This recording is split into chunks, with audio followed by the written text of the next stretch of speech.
Narito na ang PTV Balita Ngayon. Inatasan ni Pangulong Ferdinand R. Marcos Jr. ang mga miyembro ng gabinete na magsumite ng progress report kada 2 linggo. Ayon sa Malacanang, paraan ito para matiyak na nagagawa ng maayos ang cabinet members ang mga direktiba ng Pangulo.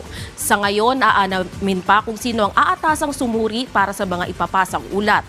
May kaakibat namang parusa ang magsusumite ng maling report, lalo na kung ito ay sadya. Kaya bili na Malacanang sa mga miyembro ng gabinete na pagbutihin ang trabaho para sa bayan.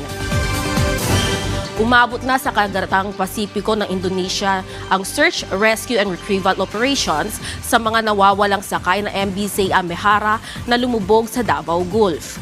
Pinayagan ng pamahalaan ng Indonesia na ipagpatuloy ng Naval Forces sa Eastern Mindanao ang paghahanap ng mga nawawalang sakay ng nasabing sasakyang pandagat sa kanilang teritoryo. Ilang debris naman ang na-recover ng mga residente sa Sarangani Bay noong nakaraang linggo. Kabilang ang 2 life jackets at pinto na pinaniniwalaang nagmula sa MBCA Amehara. At yan ang mga balita sa oras na ito.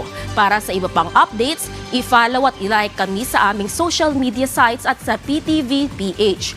Ako si Vel Custodio para sa Pambansang TV sa Bagong Pilipinas.